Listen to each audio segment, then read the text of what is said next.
నేను నా enemy episode 12. Paramesh లక్ష్మిని డ్రైవర్ని టీ తాగి రమ్మని పంపించి ఒకసారి అటు ఇటు చూసి ఎవరూ లేరు అని నిర్ధారించుకొని మోహన్ గారున్న రూమ్లోకి వెళ్ళాడు. మోహన్ గారు మత్తుగా నిద్రపోవడంతో పరమేష్ వేరే అతను ఇచ్చిన కవర్ని జాగ్రత్తగా పాకెట్ నుంచి తీసి ఆ కవర్లోంచి ఒక సిరెంజ్ ఇంకా యాంప్యూల్ బాటిల్ తీసి ఆ బాటిల్లోని లిక్విడ్ని సిరెంజ్లోకి ఎక్కించి మోహన్ గారికి పెట్టున్న సిలైన్ బాటిల్కి ఆ ఇంజెక్షన్ని చేయబోయేసరికి అతన్ని వెనక్కి లాగుతాడు ధ్రువ్. పరమేష్ ధ్రువ్ని చూసి కంగారు పడి పారిపోవడానికి చూస్తే డోర్ దగ్గర నిలబడి ఉంటారు ఆకాంక్ష, లక్ష్మి ఇంకా డ్రైవర్. వాళ్ళని చూసి ఇంకా తప్పించుకోలేనని అర్థమయ్యి ధ్రువ్ కాళ్ళ మీద పడిపోతాడు పరమేష్. ధ్రువ్ వాడిని బరాబరా బయటకి ఈడ్చుకొని వచ్చి కోపం పోయేలా చెంపల మీద 4 సార్లు కొడతాడు. డ్రైవర్కి వాడిని చూసుకోమని చెప్పి ఎవరికో కాల్ చేసి మాట్లాడతాడు ధ్రువ్. అవతలి వాళ్ళు ఏం చెప్పారో తెలియదు కానీ వాడిని పట్టుకొని నేను బయటకు వెళ్తున్నా డాడ్ జాగ్రత్త అని చెప్తే ఆగు ధ్రువ్, మీతో పాటు నేను కూడా వస్తాను అంటుంది ఆకాంక్ష. ఎందుకు?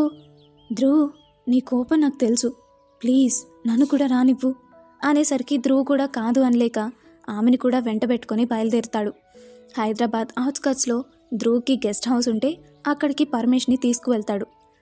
ముందే నరేంద్రకి ఫోన్ చేసి విషయం అంతా చెప్పేసరికి అక్కడ కావాల్సిన ఏర్పాట్లు చూసుకుంటాడు నరేంద్ర.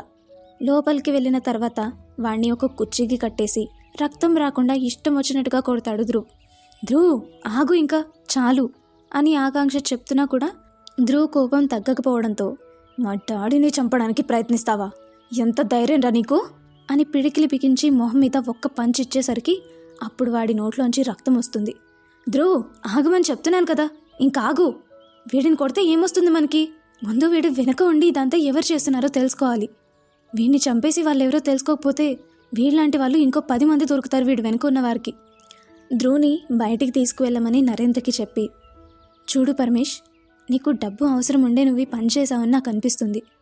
అదే నిజమైతే కనుక నీకు కావాల్సిన డబ్బు నీకు నేను ఇస్తాను. చెడు కోసం కాకుండా మంచి కోసం పనిచేయి. ఆలోచించుకొని ఏ విషయం నాకు 10 నిమిషాల్లో చెప్పు అని అక్కడి నుంచి బయటకు వెళ్తుంది ఆకాంక్ష. ఏమంటున్నాడు వాడు అని ధ్రువ్ అడిగితే, ఆఫర్ ఇచ్చి ఆలోచించుకోమని చెప్పి టైం ఇచ్చి బయటకు వచ్చాను. నీకు పిచ్చ అక్కి, ఇంకో 2 పీకితే వాడే నిజం కక్కుతాడు. ధ్రువ్, అన్నిటికీ కొట్లాట మంచిది కాదు. నాకెందుకు అతను మంచివాళ్ళ అనిపించాడు, అందుకే హెల్ప్ చేస్తానని చెప్పాను అంతే. వింటే హెల్ప్ చేస్తాను, లేదంటే నువ్వు అన్నట్టే నీ స్టైల్లో చెప్పించు, ఓకేనా? నాకు కూడా మేడం చెప్పిన ఐడియా నచ్చింది సార్ అని నరేంద్ర అంటే, నీ ఇష్టం, కానీ వాడు ఓవర్ యాక్షన్ చేస్తే మాత్రం ఊరుకోను అంటాడు ధ్రువ్. సరే, వాడికి ఇచ్చిన 10 నిమిషాలు అయిపోయింది, నేను వెళ్ళి మాట్లాడొస్తాను అని ఆకాంక్ష వెళ్తే, నువ్వు కూడా వెళ్ళు అని అంటాడు ధ్రువ్ నరేంద్రని. ఏం ఆలోచించుకున్నావు పరమేష్ అని ఆకాంక్ష అడిగితే అతను సమాధానం చెప్పడు. ఆకాంక్షకు కూడా ఇంకా కోపం వచ్చి, చూడు పరమేష్, నువ్వు మా అంకుల్ని చంపడానికి ట్రై చేసినా నీకు ఇంకో ఛాన్స్ ఇచ్చాను అంటే నేను చేతకాని దాన్ననే అర్థం కాదు. నాకు 2 నిమిషాల పని నిన్ను చంపడం. నీ కుటుంబం గురించి ఆలోచించి నేను నీకు ఇంకో ఛాన్స్ ఇచ్చాను, కానీ నాకు ఉన్నంత కన్సర్న్ కూడా నీకు నీ కుటుంబం మీద లేదు అని అర్థమైంది. ఇంకా నీకు నేను కాదు, ధ్రువే కరెక్ట్ అని ధ్రువ్ని పిలుస్తుంటే, వద్దు మేడం, నేను చెప్తాను అని అంటాడు పరమేష్. ఆకాంక్ష అతని దగ్గరికి వెళ్తే నరేంద్ర ఆమె కూర్చోవడానికి కుర్చీ వేసి పక్కనే నిల్చొని చూస్తాడు. చెప్పు అని ఆకాంక్ష అంటే, మోహన్ సార్కి బాగున్నప్పుడు ధ్రువ్ సార్ మోహన్ సార్ని చూసుకోవడానికి ఒక మనిషిని వెతుకుతున్నారని తెలిసి నేను మీ దగ్గర పనిలో చేరాను. అలా చేరిన 2వ రోజే ఒక అతను నల్ల చొక్కా వేసుకొని వచ్చి సార్కి సంబంధించిన మందులు మార్చమని చెప్పాడు. నేను ఎందుకు చెయ్యాలనంటే డబ్బులు ఇస్తా అన్నాడు. అందుకు నేను ఒప్పుకోలేదు. నేను ఒప్పుకోకపోతే నా భార్య పిల్లల్ని చంపేస్తా అని బెదిరించాడు. అప్పటికే నేను భయపడకుండా మీకు కానీ పోలీసులకు కానీ చెప్తా అన్నాను. కానీ వాడు నా ఇంటి దగ్గర ముందుగానే మనుషుల్ని పెట్టున్నాడు. నేను ఎవరికైనా చెప్తే నా వాళ్ళని చంపేస్తా అన్నాడు మేడం. ఇంక చేసేదేం లేక అతను చెప్పినట్టు చేశాను మేడం అని చెప్తాడు. పరమేష్ చెప్పిందంతా విని, ఎవరు నిన్ను బెదిరించారు అని అడుగుతుంది ఆకాంక్ష. నాకు తెలియదు మేడం. నీకు తెలియకుండానే ఇంత చేశారా? నిజంగా తెలియదు మేడం. అతను నన్ను కలవడానికి వచ్చిన ప్రతిసారి నల్ల రంగు బట్టలు వేసుకొని మాస్క్ పెట్టుకొని వచ్చేవాడు. అందుకే అతను ఎవరో నాకు తెలీదు. ఆకాంక్షకి హాస్పిటల్ దగ్గర కూడా అతను అలాగే రావడం గుర్తొచ్చి పరమేష్ నిజమే చెప్తున్నాడు అని అర్థమయ్యి, నిన్ను అతను ఒక్కడే కలిసాడా లేక ఇంకా ఎవరైనా కూడా కలిసారా? ఎప్పుడూ అతను ఒక్కడే వచ్చి మాట్లాడేవాడు మేడం, ఇంకెవరూ కలవలేదు.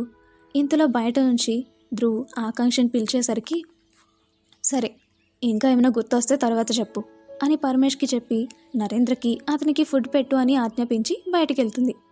ఏమైంది ధ్రువ్, మనం బయటకు వెళ్ళాలి పదా. ఎక్కడికి చెప్తా పదా అని నరేంద్రని పరమేష్కి కాపలా పెట్టి బయటకు వెళ్తారు. ఎక్కడికి వెళ్తున్నాం ధ్రువ్, మళ్ళీ అంకుల్కి ఏమైనా ప్రాబ్లమా? నో, అది కాదు, ఇందాక పరమేష్తో మాట్లాడినవాడు దొరికాడు. వాడెలా దొరికాడు ధ్రువ్? మనం పరమేష్ని అనుమానించి అతని వెనక వెళ్ళాం, కానీ ఎక్కడా బ్లాక్ హుడీ గడు తప్పించుకుంటాడా అని కొంతమందిని వాడు ఫాలో చేయమని చెప్పాను. నాకు ఈ ఆలోచనే రాలేదు ధ్రువ్, మంచి పని చేశావు. అవును, వాడిని ఎలా ఫాలో అయ్యారు? నా ఫ్రెండ్స్ రుద్ర ఇంకా సూర్య ఉన్నారు కదా. శివాలి హస్బెండ్ రుద్ర అన్న కదా. మిస్టర్ హ్యాండ్సమ్, మిస్ తింగరి వాళ్ళు వచ్చేసారో. అవును, వాళ్ళు నాన్నని చూడడానికి వచ్చాము అని కాల్ చేశారు. వాళ్ళని వీడి వెనుక ఫాలో అవ్వమని చెప్పాను. రుద్ర అన్న వాళ్ళది వైజాగ్ కదా, ఇక్కడికెలా? సూర్యకి మొన్న నెల ఇక్కడికి ట్రాన్స్ఫర్ అయింది. సూర్య ఇంకా హర్ని ఇక్కడే ఉంటున్నారు. కరెక్ట్గా రుద్రకి బిజినెస్ మీటింగ్ ఉండి రుద్ర శివాలి హైదరాబాద్కి వచ్చారు. నాన్నకి ఇలా అయ్యిందని తెలిసి హాస్పిటల్కి వస్తే వాళ్ళని నేను అటు పంపించాను. ఓ పాపం, అన్న వాళ్ళని ఇబ్బంది పెట్టినట్టున్నాం. వాళ్ళు అలా ఏం అనుకోరులే అని కారు ఆపుతాడు. ఇక్కడేనా? పద లోపలికి వెళ్దాం. ఇద్దరు లోపలికి వెళ్ళి రుద్ర సూర్యతో మాట్లాడి వాడున్న రూమ్కి వెళ్తారు. అక్కడికి వెళ్ళి చూస్తే వాడు ధ్రువ్ వాళ్ళ ఇంటి పాత వాచ్మెన్. ఆకాంక్ష ధ్రువ్ ఒకరి మొహం ఒకరు చూసుకొని, అక్కి అప్పుడే చెప్పింది నువ్వు ఎదవని, నేనే నమ్మలేదు అంటాడు. వీడు మీకు ముందే తెలుసా అని సూర్య అడిగితే, మా ఇంటి పాత వాచ్మెన్. అవునా? ఎరా తిండింటి వాసాలు లెక్క పెడతావా బాస్టర్డ్ అని వాడి మొహం మీద పని చేస్తాడు రుద్ర. అన్నా, రుద్రకి మీకు ఆవేశం ఎక్కువలా ఉంది, కొంచెం కామ్ అవ్వండి, ముందు మనకి వాడి నుంచి ఇన్ఫర్మేషన్ కావాలి కదా అంటుంది ఆకాంక్ష. ఎగ్జాక్ట్లీ, నేను అక్కి చెప్పిన దానికి ఏకీభవిస్తున్నాను. ఫస్ట్ ఇంట్రాగేషన్, నెక్స్ట్ మీరేం చేస్తారో చేసుకోండి సరే అని రుద్ర ధ్రువ్ వాళ్ళకి దూరంగా కూర్చుంటే సూర్య ఇంకా ఆకాంక్ష వాడిని ప్రశ్నలు అడుగుతూ ఉంటారు. సూర్య, మోహన్ గారిని చంపమని చెప్పింది ఎవరు అని అడిగితే, నేను చెప్పను అని గీరగా సమాధానం ఇస్తాడు వాచ్మెన్. ఆ గీర సమాధానంకి తిక్కరేగిన సూర్య వాడిని ఒక్కటి పీకి, ఇప్పుడు చెప్పు అంటాడు. అయినా కానీ వాడు అంతే గీరగా ఉండడంతో, వీడు చెప్పట్లేదురా, ఇంకా మీ ఇష్టం, ఏం చేసుకుంటారో చేసుకోండి, ఎలానో మనకి వీడు హెడ్ దొరికేశాడు కదా, వాడిని 4 తంతే ప్రాణభయంతో వాడే నిజాలు చెప్తాడు అని అంటాడు సూర్య. సూర్య వాడి హెడ్ దొరికాడు అనగానే వాచ్మెన్ గుండెల్లో రైళ్లు పరిగెత్తి, ఇప్పుడు నిజం చెప్పకపోతే వీళ్ళు నన్ను చంపేస్తారేమో అనుకొని, వద్దు సార్, నేను నిజం చెప్పేస్తాను అంటాడు. అది ఇప్పుడు దారిలోకి వచ్చాడు అని సూర్య నవ్వుకొని, చెప్పు అంటాడు. అదే సార్, ఇదంతా చేసింది హీరో అజయ్ వాళ్ళ నాన్న, ఏజే కంపెనీస్ అధినేత ఉపేంద్ర సార్. వాట్ అని ధ్రువ్ గట్టిగా అరిస్తే, అరవకపోయినా ఆకాంక్ష పరిస్థితి కూడా అంతకు తక్కువ ఉండదు. ఎందుకు అంత షాక్ అయ్యారు మీరిద్దరూ అని రుద్ర అడిగితే, ఉపేంద్ర అంకుల్ డాడీకి మంచి ఫ్రెండ్ అని అంటాడు ధ్రువ్. మరి ఆయన అంకుల్ని చంపాలని చూడటం ఏంటి, అదే నాకు అర్థం అవ్వట్లేదు అని, రేయ్ నిజం చెప్పు అని వాచ్మెన్ని ఒక్కటి పీకుతాడు ధ్రువ్. నేను చెప్పేదే నిజం సార్, ఉపేంద్ర సార్ మోహన్ సార్తో స్నేహంగా ఉంటూనే ఆయన్ని కాటు వేయడానికి ట్రై చేశారు.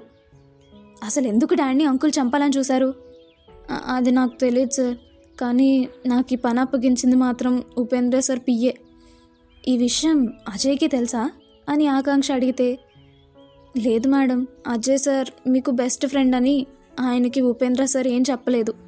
ఇంతలో ఆకాంక్ష ఫోన్కి అజయ్ నుంచి కాల్ రావడంతో ఆకాంక్ష కాల్ లిఫ్ట్ చేసి, హలో అజయ్ చెప్పు అనగానే, ఆకాంక్ష మోహన్ అంకుల్కి బాగాలేదంట, నేను షూట్ కోసం రష్యా వెళ్ళడం వల్ల నాకు ఈ విషయాలు ఏమీ తెలియలేదు, మార్నింగే ఇండియా వచ్చాను, అంకుల్ హాస్పిటల్లోనే ఉన్నారా, నేను చూడడానికి వస్తాను అని అంటాడు. ఆకాంక్ష స్పీకర్ ఆన్ చేయడం వల్ల అందరూ అజయ్ మాటలు వింటారు. ఆకాంక్ష, ఇప్పుడు వద్దులే అజయ్, రేపు ఉదయం రా అని చెప్పి కాల్ కట్ చేస్తుంది. సో అజయ్కి నిజంగానే ఏమీ తెలియదు అనుకుంటా అని ఆకాంక్ష అంటే, ప్లీజ్ అక్కి, నువ్వు వాడిని వెనకేసుకురాకు, వాడి నాన్న డాడీని చంపాలని చూశాడు, నేను వాళ్ళని వదలను, నేను ఇప్పుడే వెళ్ళి ఉపేంద్రని అరెస్ట్ చేస్తాను అని సూర్య అనగానే, ప్లీజ్ రా, వాడికి నరకం చూపించాలి, నేను డిస్టర్బ్ చేయకు అంటాడు ధ్రువ్. రేయ్, చంపడం ఒక్కటి తప్ప నువ్వేం చేసినా నేను నీకు అడ్రానరా, సరేనా? థ్యాంక్స్ రా అని సూర్యకి చెప్పి, అక్కిని హాస్పిటల్లో డ్రాప్ చేయండి, నేను వేరే దగ్గరికి వెళ్ళాలి అని వెనక్కి తిరిగి చూడకుండా బయటికి వెళ్ళిపోతాడు ధ్రువ్. ఈ కోపంలో ధ్రువ్ ఏం చేస్తాడో ఏంటో నాకు భయంగా ఉంది. ఏం భయపడక ఆకాంక్ష, వాడిని ఫాలో అవ్వమని కానిస్టేబుల్కి చెప్పాను నేను, వాడు ఏం చేయకుండా చూసుకునే బాధ్యత నాది అని హామీ ఇస్తాడు సూర్య. థ్యాంక్స్ సూర్య మీకేమైనా వర్క్ ఉంటే వెళ్ళండి, నేను క్యాబ్ బుక్ చేసుకుని వెళ్తానులే. అదేమొద్దు, మేము ఎలానో అంకుల్ని చూడాలి కదా, పద వెళ్దాం అని ముగ్గురు తిరిగి హాస్పిటల్కి వెళ్తారు. మోహన్ గారికి స్పృహ రావడంతో ఆయన్ని రేపు డిశ్చార్జ్ చేస్తామని డాక్టర్ చెప్తే సరేనని చెప్పి మోహన్ గారిని చూడ్డానికి వెళ్తారు రుద్ర, సూర్య. ఆకాంక్ష బయటున్న డ్రైవర్ ఇంకా లక్ష్మిని ప్రాబ్లం ఏం లేదు కదా అని కొన్ని ఆరాలు అడిగి ఇప్పటి వరకు ఉన్నారు కాబట్టి ఫ్రెష్ అయ్యి రండి అని చెప్పి వాళ్ళని పంపించి మోహన్ గారు రూమ్లోకి వెళ్తే మోహన్ గారు సూర్య, రుద్రకి ఏదో సైగలు చేసి చెప్తారు. సూర్య, రుద్ర ఏమో మోహన్ చెప్పింది అర్థమైనట్టు నవ్వుతూ ఉంటే ఆకాంక్ష తెల్లమోహం వేసుకొని వాళ్ళ వైపుకు చూస్తూ మీకేం అర్థమవుతుంది అంకుల్ చెప్పింది అని అడుగుతుంది. అదా, అంకుల్ చిన్నప్పుడు నువ్వు ధ్రువగాడికి ఎలా కొట్టుకునేవారో చెప్తున్నారు, అందుకే మాకు నవ్వొచ్చింది. సరిపోయిందిలే అని ఆకాంక్ష అంటే ఇంతలో నర్సు వచ్చి ఇంతమంది ఐసీలో ఉండకూడదు అని చెప్పేసరికి ముగ్గురు కూడా బయటకు వచ్చేస్తారు మోహన్ గారిని రెస్ట్ తీసుకోమని చెప్పి.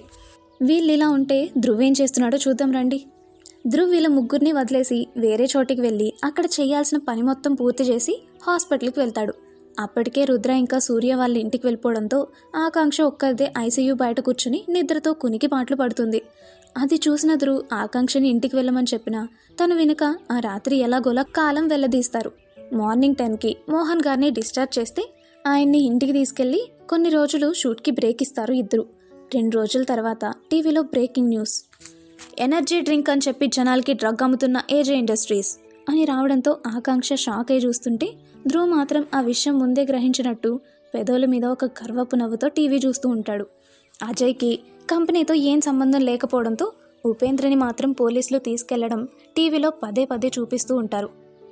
అజయ్ ఎలా ఉన్నాడో ఏంటో ఒకసారి కాల్ చేసి మాట్లాడదాం అని అజయ్కి కాల్ చేసి హలో అజయ్, ఇప్పుడే న్యూస్ చూశాను, నువ్వు బాగానే ఉన్నావు కదా అని అంటే ధ్రువ్ మాత్రం ఆమెని కోపంగా చూస్తూ ఉంటాడు.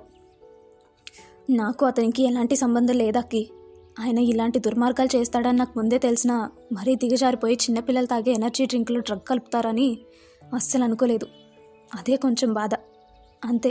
ఇంతకీ అంకుల్కి ఎలా ఉంది? అంకుల్ బాగానే ఉన్నారు, నువ్వు జాగ్రత్త, ఉంటాను అని అక్కి కాల్ కట్ చేసి నువ్వు కూడా మాట్లాడొచ్చు కదా ధ్రువ్ అని అడుగుతుంది. అక్కి షటప్, వాడి నాన్న డాడీని చంపడానికి 2 times ట్రై చేశాడు. అలాంటి వాడు తప్పుడు పనులు చేసి అరెస్ట్ అయితే వాడి కొడుకుని నేను పరామర్శించాలా? సెన్స్ ఉండే మాట్లాడుతున్నావా అని గట్టిగా అరుస్తాడు ధ్రువ్. ఆ అరుపుకి ఆకాంక్షకు కూడా కోపం వచ్చి ఇప్పుడు ఏమైంది ధ్రువ్? వాళ్ళ నాన్న చేసిన దానికి అజయ్ని దోషించేయడం కరెక్ట్ కాదు. ఆ విషయంలో అజయ్కి ఎలాంటి సంబంధం లేదు. ఈ విషయం నీకు కూడా తెలుసు, కానీ నీకు ముందు నుంచి అజయ్ అంటే పడదు కాబట్టి ఆ కోపాన్ని ఇలా చూపిస్తున్నావు, అంతే కదా? ఆకాంక్ష, ఎక్కువ మాట్లాడకు. ఎందుకు మాట్లాడకూడదు? నిజం చెప్తుంటే ఒప్పుకోవడానికి నీకు ఇగో అడ్డొస్తుంది కదా. స్టాప్ ఇట్ ఆకాంక్ష. ఎందుకు అరుస్తున్నావు ధ్రువ్? ఎప్పుడు చిన్న విషయాన్ని పెద్ద చేయడం నీకు బాగా అలవాటైపోయింది. ప్రతిదానికి అంత కోపం పనికిరాదు అని ఆకాంక్ష అక్కడి నుంచి మోహన్ గారి దగ్గరికి వెళ్ళిపోతుంది. ఆకాంక్ష వెళ్ళిన తర్వాత ఎలా మాట్లాడుతుందో చూడు. వాడిని వెనకేసుకొచ్చిందే కాకుండా మళ్ళీ నేను గొడవ పెద్ద చేస్తున్నానంట. బాగా అలసైపోయాను. అప్పుడే వాటర్ బాటిల్ కోసం వచ్చిన ఆకాంక్ష అది విని నువ్వు నాకు అలసవడం కాదు ధ్రువ్, నేనే నీకు అలసైపోయాను, నేనేం అనట్లేదు కదా అని ప్రతిదానికి అరవడం బాగా అలవాటైపోయింది నీకు అని కళ్ళమ్మట నీళ్లు పెట్టుకొని తన రూమ్కి వెళ్ళి డోర్ క్లోజ్ చేసుకుంటుంది. విలన్ పాప చిచ్చులేం పెట్టకుండానే వీళ్ళిద్దరి మధ్య చిచ్చురేగింది. మరి తర్వాత ఏమైందంటారు? వీళ్ళిద్దరూ విడిపోతారంటారా? సరే మరి ఇవన్నీ తెలుసుకోవాలంటే నెక్స్ట్ అప్డేట్ వరకు వెయిట్ చేయాల్సిందే. ఇట్లు మీ Saujapriya. Thanks for watching. Bye.